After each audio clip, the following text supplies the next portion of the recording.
Hi friends, how are you today? Today we're going to read Jangles, the Big Fish Story. Jangles was written and illustrated by David Shannon. Anybody know what other books David Shannon has written? I'll give you a hint. David. No David. David goes to school. Anyway, here we go. Jangles. When the sun goes down and the weather's just right, Big Lake gets smooth as glass and the thin mist whispers across it.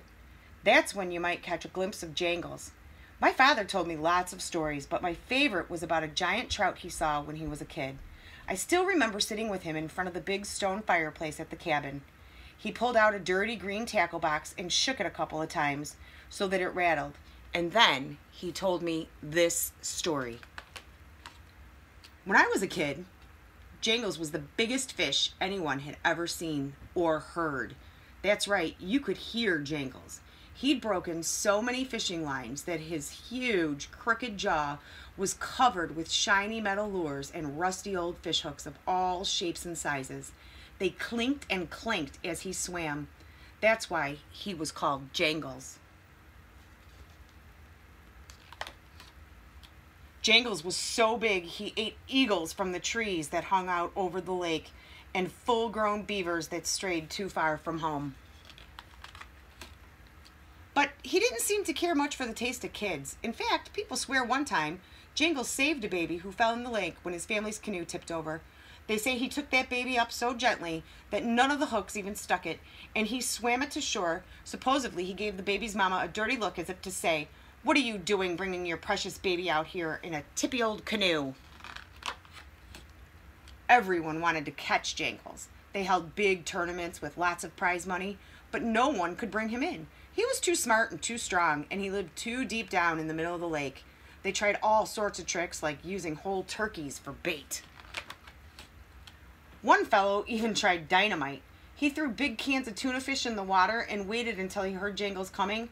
Then he lit a stick of dynamite and tossed it in the lake.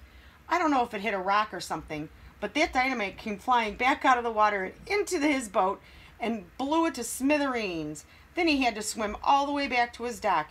He said Jangles came up and bumped him on his butt, but nobody believed him. One time, when I was just about your age, I was fishing over where the creek comes to the lake, and my anchor came loose. I was concentrating so hard on catching a fish that I didn't notice I was drifting out into the middle of the lake. There wasn't another soul out there, and it was getting dark. Just when I realized where I was, I felt a tug on my line. Not a real big tug, but something was on the other end. I started to reel it in. It was wiggling all right, but it didn't really feel like a fish. I finally got it in, and what do you know? I had snagged an old fishing rod that somebody must have dropped out of a boat a long time ago. I started to reel that in too, and I cranked and finally felt the end of it getting closer to the surface.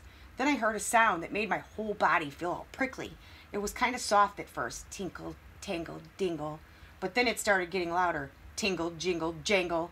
Now I used to daydream all the time about catching Jangles, but right then and there I was scared to death. Just when I saw the lure on the end of the line, a gigantic shadow came out of the deep darkness and swallowed it up. My rod bent nearly in half. I was hanging on to it like it was my first dollar when Jangles suddenly swam under the boat and pulled me right over the side to a cold black lake. Down we went like a crazy horse and buggy. Pretty soon I noticed I could still breathe, and the water wasn't cold anymore. Finally, we came to a cave in the deepest part of the lake. It was decorated with parts of old boats and lots of old rods and reels. "This is my home," said Jangles. "It's been a long time since I've had a visitor." His voice was so low and soothing it seemed perfectly natural that this fish was talking, so I wasn't afraid at all. Then Jangles told me stories, amazing, wonderful stories about the beginning of the earth before there were people, and the stories about the old redwood trees and animals who were silly and the great fish that lived before him in Big Lake. It was like Jangles was my magic uncle. After a while, I started to get sleepy, and he said, "Time to go." He told me to hang on to the big fin on his back. I still had the old rod in my hand, and as we swam up to the water turned from black to purple, I slowly pulled out some line and made a bunch of long loops. When we reached the surface, Jangles swam alongside my boat. Quick as a minnow, I hopped off the fish's giant back and threw the coils of the line around him. Then with a sharp yank, I spun him upside down. Now, you might not know this, but when you turn a fish upside down, even a big, old, smart fish like Jangles, it gets confused and it can hardly move. It's like it's paralyzed. Gotcha, I shouted. Jangles just lay there, but he could still talk. You tricked me, he cried. I told you secrets from the beginning of time, and this is how you thank me? You're a fish, I said, and I've caught you. Set me free, Jangles urged. I'm more than a fish. I am a storyteller and a story. A story no one will believe if I let you go, I replied. And then Jangles asked me, is it more important than doing what's right? I thought of all the wondrous things I'd heard that day. Then I thought about the people dragging whole turkeys around the lake. You're right, I said. I'm sorry. I will set you free. But what can I do to apologize? I swear Jangles grinned at me with that big, crooked, jingly jaw of his. There is something you can do to help me, he said. And it would also prove that you caught old Jangles. And that's when my dad stopped telling his story and gave me his tackle box. It was full to the top with shiny metal lures and rusty old fish hooks of all shapes and sizes. He never told anyone about catching the giant fish. He kept it a secret until that night when he told me. And that's the story of Jangles. Now go outside and go fishing.